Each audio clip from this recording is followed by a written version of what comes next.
नमस्कार प्यारे साथियों, सुप्रभात। मैं अनुराग वर्मा फिर से आपके लिए लेके आया हूँ महत्वपूर्ण प्रश्नोत्तरी। असिस्टेंट प्रोफेसर व अन्य जो प्रतियोगी परीक्षाएं हैं, प्रथम श्रेणी अध्यापक, द्वितीय श्रेणी अध्यापक, इसके अलावा भी अन्य राज्यों में और केंद्रीय भर्ती जो होती है जिसमें ये रचना कामायनी लगी हुई है, उन्हीं में से महत्वपूर्ण प्रश्नोत्तरी है जो सदैव आपके काम आती रहेगी। तो मैं आपको बता देता हूँ मित्रों कि इस प्रश्न से ही अपना ये हो जाएगा। पहली बात, हम कामायनी पे बात कर रहे हैं, कामायनी पे, और कामायनी रचना है जयशंकर प्रसाद की, और उसी के चिंता सर्ग पर हम बातचीत कर रहे हैं। चिंता सर्ग से मैं आपके लिए प्रश्न लेकर आया हूँ 42। तो ये 42 प्रश्न है, वो हम फटाफट कर लेते हैं। तो ये बहुत काम आने वाला वीडियो है साथियों, इसे ज़रूर देखें आगे तक। पहला क्वेश्चन आपके सामने है, पहले ही मैं बता देता हूँ, ये चिंता सर्ग से है, चिंता सर्ग से है ये सभी प्रश्न। पहला प्रश्न है, जयशंकर प्रसाद द्वारा रचित कामायनी में कुल कितने सर्ग हैं? सर्ग का मतलब हो जाता है अध्याय, सर्ग का अर्थ हो जाता है अध्याय। कितने पार्ट है उसके, तो आपको बताना है 10, 12, 15, 20। बताइए क्या हो सकता है इसका आंसर। जल्दी कीजिए मित्रों, बताइए फटाफट। इसका आंसर हो जाएगा ग, 15। तो इसमें कुल कितने सर्ग हैं? 15 सर्ग है साथियों। फिर बात करते हैं नेक्स्ट क्वेश्चन की। ये आपके सामने है दूसरा क्वेश्चन। कामायनी में चिंता सर्ग किस कर्म पर है? यानी कि जो अध्याय है, चिंता अध्याय, वो कामायनी में कौन से नंबर पे आता है? ऑप्शन आपके सामने है 2000 रुपये के लिए, पहला, तीसरा, 8वां और 10वां। क्या हो सकता है साथियों? तो सीधे तौर पे जो शुरुआत होती है कामायनी की, वो चिंता सर्ग से ही होती है। तो जो प्रथम है, तो जो अध्याय है वो कौन सा हो जाएगा? पहला ही हो जाएगा साथियों। सीधे सीधे पहले बता देना है आपको। अब बात करते हैं नेक्स्ट क्वेश्चन की ओर। ये है आपके सामने तीसरा क्वेश्चन। चिंता सर्ग की कथा का आरंभ भयंकर जल प्लावन से बचे किस मानव से होता है? यानी कि पृथ्वी पे चारों ओर भयंकर जल प्लावन हो रहा है, यानी कि पृथ्वी पूर्णतः जल में डूब रही है, और उसमें से एक मानव बच गया है। उस घटना से एक ही मानव बचा है, और वो कौन सा मानव हो सकता है? ऑप्शन आपके सामने है, श्रद्धा, ईड़ा, मनु, इसमें से कोई नहीं। इसको आपको बताना है साथियों, क्या हो सकता है इसका सही आंसर। क्या होगा इसका? श्रद्धा, ईड़ा, मनु, इसमें से कोई नहीं। इसमें से आपको बताना है।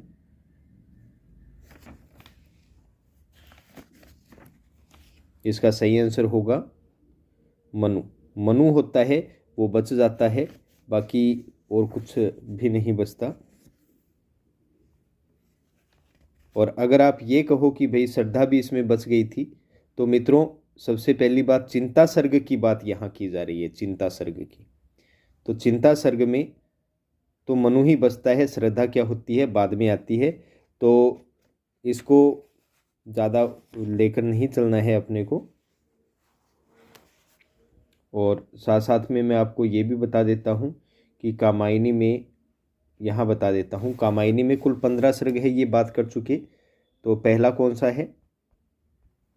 चिंता, दूसरा आशा, श्रद्धा, काम, वासना, लज्जा, कर्म, ईर्ष्या,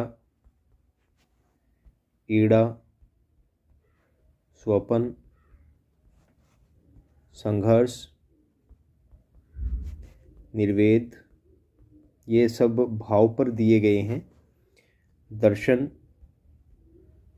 रहस्य और आनंद, ये 15 सर्ग है साथियों, जो आए हुए हैं जयशंकर की कामायनी में, जयशंकर प्रसाद की। तो ये 15 सर्ग है। तो आप इसे ऐसे भी याद कर सकते हो कि चिंता के अंदर बैठे हुए मनु को आशा हुई, किसको देखकर? श्रद्धा को देखकर, और फिर काम भावना जागृत हुई और काम वासना में बदला। अंत में उसे लज्जा आई, फिर उसने कर्म करने की सोची और ईर्ष्या करके वो ईड़ा के पास चला गया, जहाँ पर उसे स्वपन में जहाँ उसने स्वपन में संघर्ष किया और संघर्ष से वो निर्विद हो गया, उसका भाव जागृत हुआ। फिर उसने ईड़ा के दर्शन किए तो उसका ईड़ा का रहस्य पता चला और वो आनंद से भर गया। ऐसे करके आप याद कर सकते हैं। चलते हैं नेक्स्ट क्वेश्चन की ओर। यह आ गया साथियों 4 नंबर। पुराणों की गणना के अनुसार वैवस्वत मनु को किस मनवंतर का आरंभकर्ता माना गया है? चिंता सर्ग के अनुसार बताना है। 4 नंबर ऑप्शन आपके समक्ष है, दूसरे, 5वें, तीसरे और 7वें। कौन सा आंसर हो सकता है? इसका सही आंसर हो जाएगा मित्रों 7वां।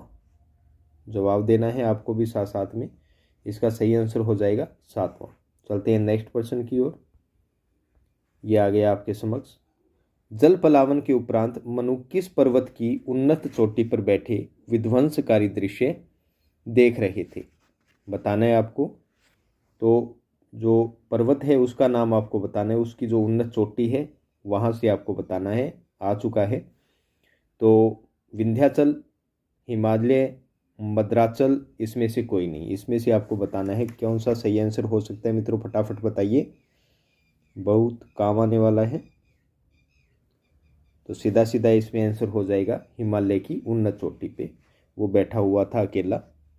ये पंक्ति आ चुकी है। चलते हैं नेक्स्ट क्वेश्चन की ओर। क्वेश्चन संख्या 6 आपके समक्ष आ गई है। जल पलावन में समस्त देव जाति के नष्ट हो जाने पर भी मनु किसके द्वारा बच गए? नाव के द्वारा, तैरकर, पर्वत पर चढ़कर या अमर होने के कारण? इसमें से आपको सही आंसर देना है, कौन सा हो सकता है। तो इसका सही आंसर हो जाएगा नाव के द्वारा। नाव होती है वो उन्हें हिमालय के पास लाकर पटक देती है, ऐसा दिया गया है। चलते हैं नेक्स्ट क्वेश्चन की ओर, जल्दी जल्दी करते हैं। क्वेश्चन नंबर 7 है। चिंता सर्ग का पहला पद किस प्रकार का मंगलाचरण है? ये आपको बताना है। इंपॉर्टेंट क्वेश्चन भी है मित्रों, महत्वपूर्ण क्वेश्चन है ये आपके लिए। तो ऑप्शन है आपके पास भक्ति निर्देशात्मक, वस्तु निर्देशात्मक, भाव निर्देशात्मक, इसमें से कोई नहीं। तो इसका सही आंसर हो जाएगा मित्रों वस्तु निर्देशात्मक। ठीक है, तो इसका ये पहला पद है वो ऐसा हो जाएगा।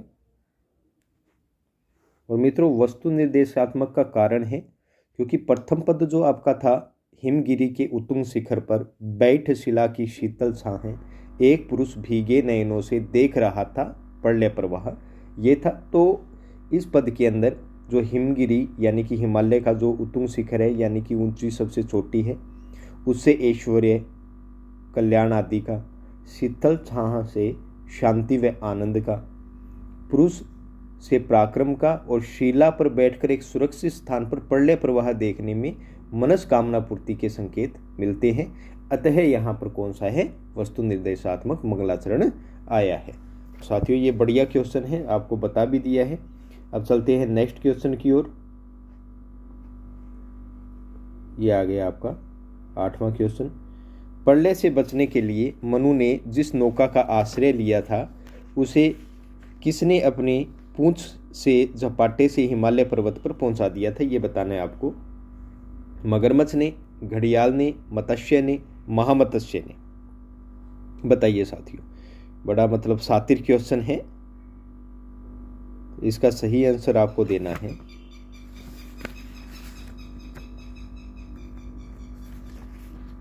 इसका सही क्वेश्चन हो जाएगा मित्रों महामत्स्य ने, ये इसके अंदर आया है।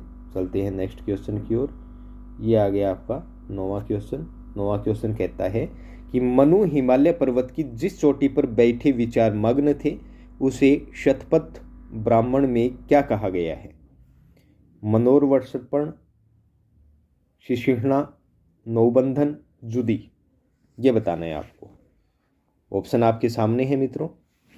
तो इसका सही आंसर हो जाएगा मनोरवर्षण, ये हो जाएगा इसका सही आंसर। तो शतपथ ब्राह्मण में ये कहा गया है। नेक्स्ट चलते हैं क्वेश्चन संख्या 10। ये आपके सामने है। चिंता सर्ग में किस संस्कृति के विनाश का वर्णन किया गया है? यक्ष संस्कृति, असुर संस्कृति, नाग संस्कृति, देव संस्कृति। ये सबसे सरल क्वेश्चन है मित्रों। तो सीधी सी बात, जो देव जाति है उसी का खंडन मंडन किया गया है। तो इसका सही आंसर क्या हो जाएगा? ख हो जाएगा साथियों। क्या हो जाएगा? ख। अब चलते हैं नेक्स्ट क्वेश्चन की ओर। ये क्वेश्चन आ गया आपका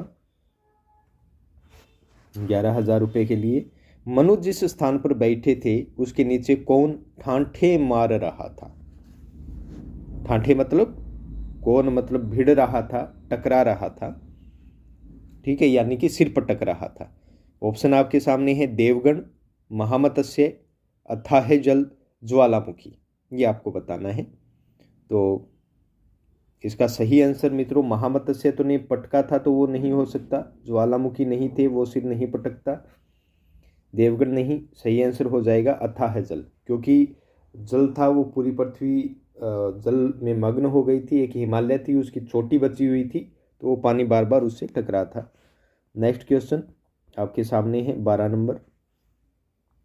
दूर दूर तक विस्तृत था हिम, स्तब्ध उसी के रहस्य समान। पंक्ति में कौन सा अलंकार है? ये आपको बताना है साथियों। पूर्णोपमा, प्रतीप, पुनरुक्ति प्रकाश या ये सभी, ये आपको बताना है।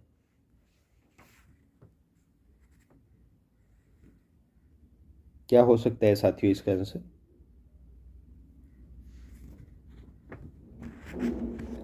देखो मैं आपको बताता हूं। पुनरुक्ति प्रकाश तो देखो ये आ गया दूर दूर तक, तो ये आपका सही हो जाएगा, ठीक है। दूर दूर तक विस्तृत था हिम, स्तब्ध उसी के रहस्य समान। यहां वाचक शब्द आया है, तो यहां उपमा अलंकार भी हो जाएगा, यानी कि पूर्ण उपमा उसी का एक भाग है।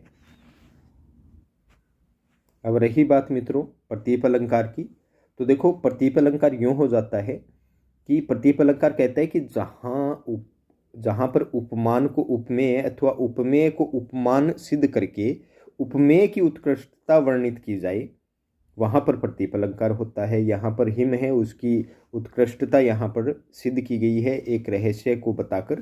कहने का मतलब ये सभी अलंकार इसके अंतर्गत आ जाएंगे साथियों। अब चलते हैं नेक्स्ट प्रश्न की ओर। ये आ गया आपके सामने। हिमालय पर्वत के ऊंचे शिखर पर शांत मुद्रा में बैठा मनु किसके समान लग रहा था?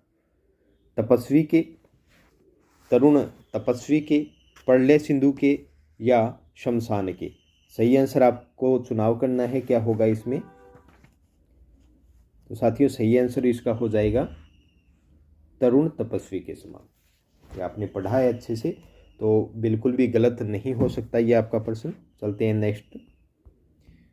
नेक्स्ट आता है, मनु जिस नौका के सहारे प्रलय से बच सके थे वह अब किससे बंधी थी?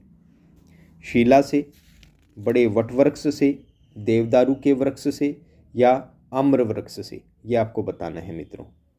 क्या हो सकता है इसका 14वें का सही आंसर? साथियों इसका सही आंसर हो जाएगा ख, बड़े वटवृक्ष से, जो किसका प्रतीक होता है? जीवन का प्रतीक होता है साथियों। चलते हैं नेक्स्ट प्रश्न की ओर। नेक्स्ट प्रश्न क्या कहता है ये देख लेते हैं हम लोग। ये आ गया अगला प्रश्न। मनु ने चिंता को किसकी चपल बाली के कहा है? इसका सही आंसर आपको देना है। आंसर आपके समक्ष है साथियों। श्रद्धा की, ईड़ा की, अभाव की, पीड़ा की? तो इसका सही आंसर हो जाएगा साथियों अभाव की, क्योंकि मित्रों अभाव के कारण ही चिंता उत्पन्न होती है। अभाव पिता हो गया तो वो बालिके अपने आप उत्पन्न हो जाएगी। बहुत बहुत इंपॉर्टेंट क्वेश्चन है साथियों, बहुत महत्वपूर्ण प्रश्न है। नेक्स्ट क्वेश्चन की ओर चलते हैं। मनु ने किसे मृग मरीचिका की चंचल लहर के समान छलनामयी कहा है? चिंता को, आशा को, श्रद्धा को, रहस्य को? तो आपको इसका सही आंसर का चुनाव करना है मित्रों। फटाफट बताइए क्या हो सकता है इसका आंसर।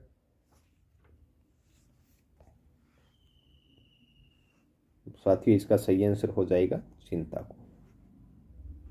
चलते हैं नेक्स्ट प्रश्न की ओर। ये आपके सामने प्रश्न कहता है, चिंता कातर मनु जहां बैठे हैं वह स्थान देव जाति के विनाश से कैसा बन गया है? सही आंसर का आपको जवाब देना है। वीरान, हरा भरा, कोलाहलपूर्ण अथवा शमशान। ये चारों ऑप्शन आपके सामने हैं, आपको जवाब देना है। तीनों लाइफलाइन आपके साथ है और इसका सही आंसर हो जाएगा मित्रों शमशान, क्योंकि वहां पर कोई नहीं दिखाई देता है, इस वजह से जलमग्न है और काला अंधेरा छाया हुआ है, तो शमशान ही वो बना हुआ है।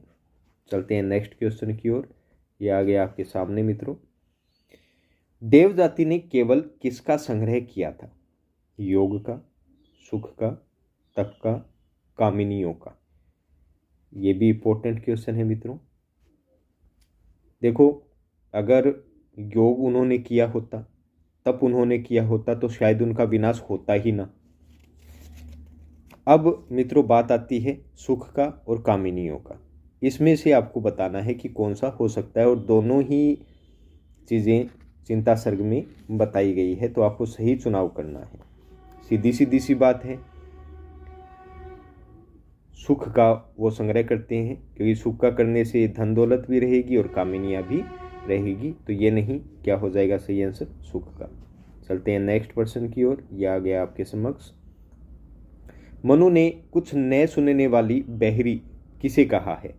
आशा को, श्रद्धा को, ईड़ा को अथवा चिंता को? सही आंसर का जवाब देना है। आंसर आपके सामने है, उत्तर आपको दिखाई दे रहे हैं। चिंतन और मनन करते हुए आप इनका जवाब दीजिए। बहुत महत्वपूर्ण क्वेश्चन है मित्रों, बार बार मैं अंडरलाइन कर रहा हूं इस चीज़ को, और इसका सही आंसर हो जाएगा मित्रों चिंता को। वो किसी की नहीं सुनती, वो जब उत्पन्न होना होता है तो हो ही जाती है, और प्रत्येक मनुष्य में होती है। चलते हैं नेक्स्ट प्रश्न की ओर। ये आ गया आपके सामने। जरा अमर जीवन की पंक्ति में कौन सा अलंकार है? आपके सामने है, अलंकार भी महत्वपूर्ण है। प्रतीप, उल्लेख, विरोधाभास अथवा रूपक? कोई भी एक है इसमें से आपको जवाब देना है साथियों, और इसका सही आंसर हो जाएगा मित्रों विरोधाभास अलंकार। क्यों हो जाएगा? जहां पर केवल विरोध का आभास मात्र हो, वास्तविकता में वहां विरोध न हो। अब देखो, यहां अगर जरा बुढ़ापा दे रखा है तो अमरता तो हो ही नहीं सकती, तो ये विरोधाभास अलंकार इसमें हो जाएगा सही आंसर इसका। चलते हैं नेक्स्ट प्रश्न की ओर। यह आपके आ गया सामने। मनु ने चिंता को किसकी सूत्रधारिणी कहा है? आधि की, व्याधि की, वासना की, शाप की? सही आंसर आपके सामने है, चुनाव आपको करना है। तो इसका सही आंसर क्या हो सकता है मित्रों? व्याधि का। किसका? व्याधि का। तो इसका सही आंसर हुआ व्याधि। अब चलते हैं नेक्स्ट प्रश्न की ओर।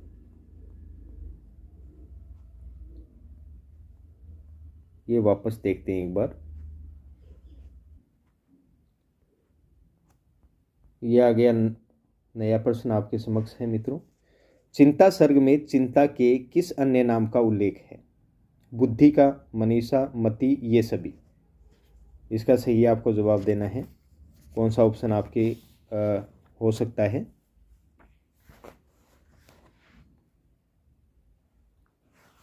तो इसका मित्रों राइट आंसर क्या होगा? हो जाएगा ये सभी। और क्यों हो जाएगा? क्योंकि पदबंध आया है कि बुद्धि मनीषा मति आशा चिंता तेरे है कितने नाम। इसमें बुद्धि भी है, मनीषा भी है और मति भी है, तो इसमें दो राय नहीं। अब चलते हैं नेक्स्ट क्वेश्चन की ओर। ये आ गया आपके सामने। मनु चिंता करते करते जब अत्यधिक व्यथित हो उठे तब वे किसे अपने पास बुलाते हैं? आशा को, निराशा को, विस्मृति को, ईड़ा को। क्या होगा इसमें से? ऑप्शन आपके सामने हैं, विकल्प दिए गए हैं, सही चुनाव करना है। तो इसका सही आंसर हो जाएगा मित्रों विस्मृति को, क्योंकि वो सब कुछ भूल देना चाहते हैं जिसके कारण उनको चिंता हो रही है। अब नेक्स्ट क्वेश्चन साथियों, ये आ गया आपके सामने। मनु के अनुसार देवताओं के महलों में किसके दीपक जलते थे? मिट्टी के, स्वर्ण के, मणियों के, कांसे के? अत्यधिक सरल किंतु महत्वपूर्ण क्वेश्चन है ये आपके लिए। ये महत्वपूर्ण है, सरल भी है परंतु महत्वपूर्ण है।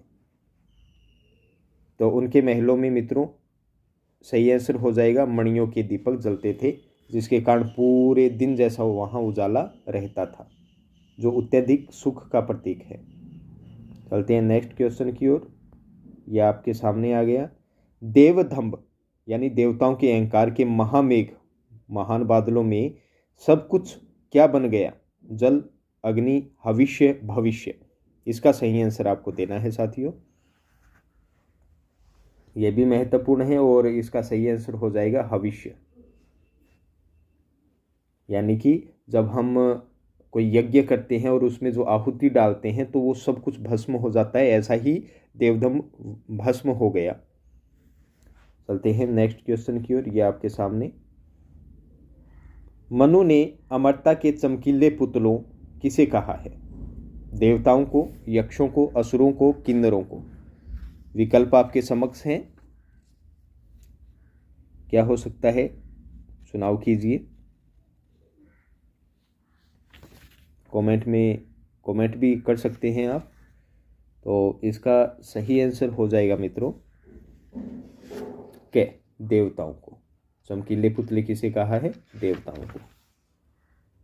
चलते हैं नेक्स्ट क्वेश्चन की ओर। ये आ गया आपके सामने। देवदम्भ के महामेघ में कौन सा अलंकार है? उपमा, रूपक, विरोधाभास, उत्प्रेक्षा। सही चुनाव करना है, बताएं क्या आंसर हो सकता है इसका। ये बड़ा सरल क्वेश्चन है मित्रों। उपमा नहीं हो सकता, विरोध नहीं है, उत्प्रेक्षा नहीं है। इसका सही आंसर हो जाएगा रूपक। देव धम्ब यानी कि देवताओं के अहंकार रूपी महामेध भेद आरोप किया गया है। चलते हैं नेक्स्ट प्रश्न की ओर। यह आ गया आपके सामने। स्वपन रहा या छलना थी में कौन सा अलंकार है? ये तो बहुत बहुत बहुत सरल प्रश्न है मित्रों, क्योंकि वाचक शब्द से आप पहचान सकते हो। परिकरांकर, विरोधाभास, संदेह, उल्लेख, इसमें से आपको चुनाव करना है। परिकरांकुर या विरोधाभास, संदेह, कौन सा सही होगा इसमें से आपको जवाब देना है। तो इसका राइट आंसर हो जाएगा साथियों ग, संदेह अलंकार। देखो यहाँ या आया है, संदेह है वो स्वपन था या मुझे छल रहा था, जो भी है, तो इसका सही आंसर हो जाएगा संदेह। नेक्स्ट क्वेश्चन आपके सामने फिर से। मनु के अनुसार देवताओं ने किसे अपने अधिकार में कर लिया था? बल को, वैभव को, अपार आनंद को, ये सभी? क्या हो सकता है सही जवाब? कमेंट बॉक्स में कमेंट कर सकते हैं, बताएं फटाफट। चलते हैं फिर नेक्स्ट प्रश्न की ओर। तो इसका सही आंसर हो जाएगा ये सभी। इन सभी चीज़ों को देवताओं ने अपने अधिकार में कर लिया था। चलते हैं नेक्स्ट क्वेश्चन की ओर। यह आ गया क्वेश्चन। सब में एक अचेतन गति थी जिससे पिछड़ा रहे समीर, इस पंक्ति में कौन सा अलंकार है? सही जवाब आपको देना है। विकल्प आपके समक्ष है। विरोधाभास, उपमा, व्यतिरेक, विशेषण, विपर्यय। सही जवाब क्या होगा देखिए आप। तो साथियों इसका सही जवाब हो जाएगा व्यतिरेक अलंकार।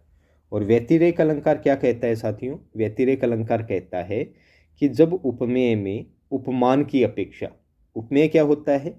जिसकी तुलना की जाए। उपमान क्या होता है? जिससे तुलना की जाए। जैसे चंद्रमुख, यहाँ मुख है वो उपमेय है और चंद्र है वो उपमान है। तो व्यतिरेक अलंकार ये कहता है कि जब उपमेय में उपमान की अपेक्षा कोई भली या बुरी, मतलब बात अधिक बताई जाए, या यूँ कह सकते हैं कि उपमेय को उपमान से किसी बात में बढ़कर बताया जाए।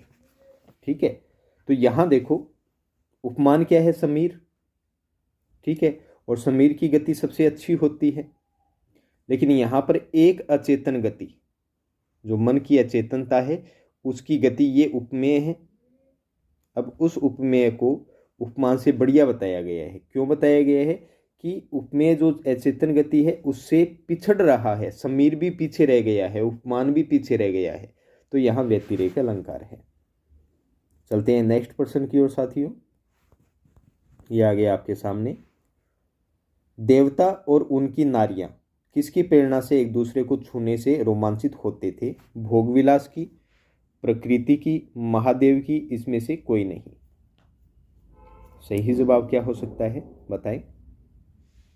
इसका सीधा सीधा जवाब हो जाता है भोगविलास की। नेक्स्ट चलते हैं अगले प्रश्न पे। देवताओं के रल शौध के वातायन में क्या आता था? इसका सही जवाब आपको देना है मित्रों। भीड़, मधु समीर, मदीर समीर, मधु मदीर समीर, ये आपको बताना है साथियों। तो इसका सही आंसर हो जाएगा मित्रों मधु मदीर समीर। मधुर, शराब पिया हुआ, ऐसा मतलब शराब जैसा बना देने वाला, मधुर बना देने वाला, नशीला बना देने वाला, वो वातायन में आती रहती है ऐसी समीर। चलते हैं नेक्स्ट प्रश्न की ओर। ये आ गया आपके समक्ष। देवतागण देव यजन के लिए कौन सा यज्ञ करते थे? देवताओं को प्रसन्न करने के लिए कौन सा यज्ञ करते थे साथियों? अश्वमेघ, पशु यज्ञ, कलमेध, ये सभी। क्या होगा? सही आंसर आपको देना है। तो इसका सही आंसर हो जाएगा साथियों है पशु यज्ञ करते थे।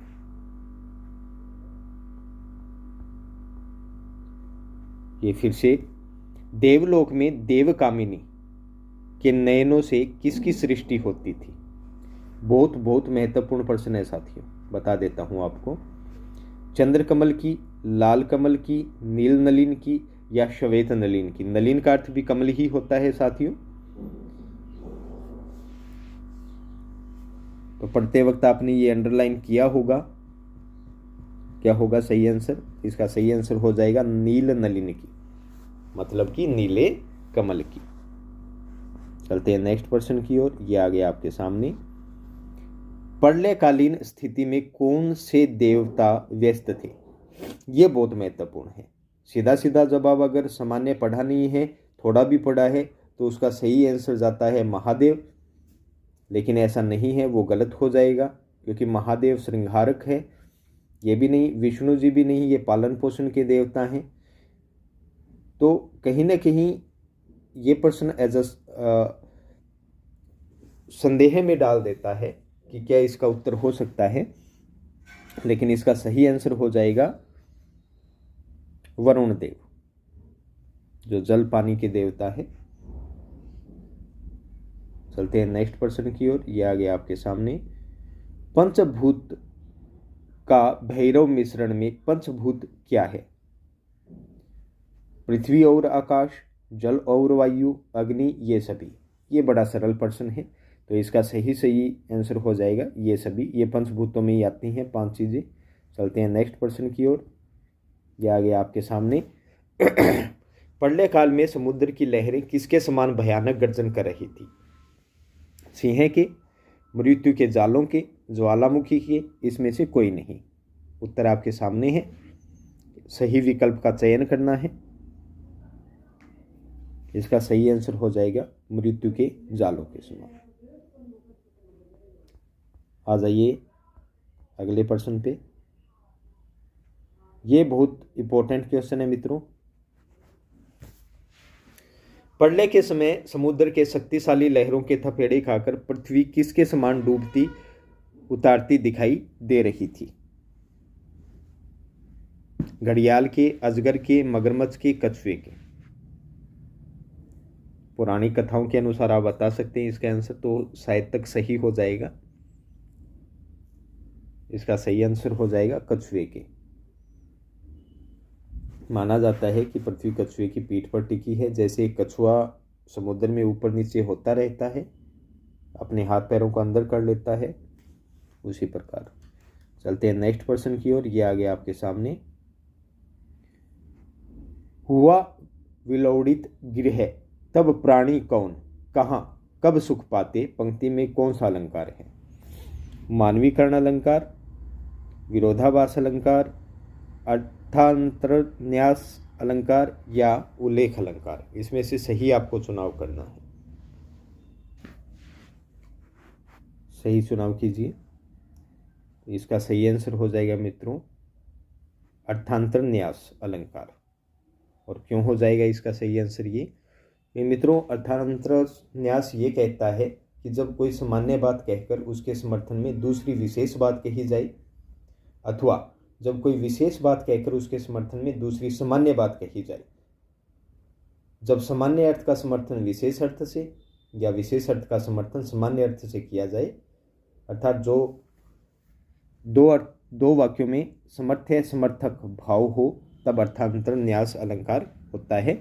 तो यहाँ विलोड़ित गृह यानी कि जलमग्न हो जाने से जो समुद्र के प्राणी हैं उनके घर तबाह हो जाते हैं, तो उसी के समर्थन में ये बात कही गई है।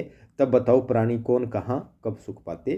तो समर्थ्य समर्थक यहाँ हो गया, इसलिए इसमें ये हो जाएगा साथियों। चलते हैं नेक्स्ट क्वेश्चन की ओर। ये आ गया आपके सामने 40 नंबर। जलमग्न संसार में कौन चकित होती थी? मेघमालाएं, चपलाएं, ज्वालाएं, अप्सराएं? इसका सही जवाब आपको देना है। और इसका सही जवाब मित्रों बता सकते हैं आप जल्दी। इसका सही आंसर हो जाएगा ख, चपलाएं। चलते हैं नेक्स्ट प्रश्न की ओर। सृष्टि में चारों ओर जल ही जल हो जाने से वायु कैसी हो गई है? सघन हो गई है, विरल हो गई है, उष्ण हो गई है, शीतल हो गई है? ये भी महत्वपूर्ण प्रश्न है मित्रों। एक मान लीजिए एक कमरा है, वहाँ पानी भर जाए, यो समझिए सबसे बढ़िया, किसी नहर में गाड़ी गिर गई, ठीक है, उसमें पानी भरेगा तो वायु एकदम इकट्ठी हो जाएगी, सघन हो जाएगी। और फिर बाजरा बाबलिया मर गया और कटुकुसिया। तो इसका सही आंसर क्या होगा ये देना है आपको। और इसका सही आंसर हो जाएगा सघन, गहरी हो जाती है। चलते हैं नेक्स्ट प्रश्न। और ये अंतिम प्रश्न आपके लिए। मछली के धक्के ने मनु की नौका को किस दिशा में पहुंचा दिया? पूर्व, पश्चिम, उत्तर, दक्षिण? बताइए क्या होगा सही आंसर। बड़ा सरल प्रश्न है। इसका सही आंसर हो जाएगा साथियों उत्तर दिशा, क्योंकि हिमालय किस दिशा में है? उत्तर दिशा की ओर। ठीक है, तो साथियों वीडियो अच्छा लगे तो ज़्यादा से ज़्यादा लाइक करें, शेयर करें, ताकि सभी के काम आ सके। और सब्सक्राइब तो कर ही देना भाइयों। ठीक है, मिलते हैं नेक्स्ट वीडियो में नेक्स्ट प्रश्नोत्तरी के साथ। तब तक के लिए विदा दीजिए। जय हिंद, जय भारत साथियों।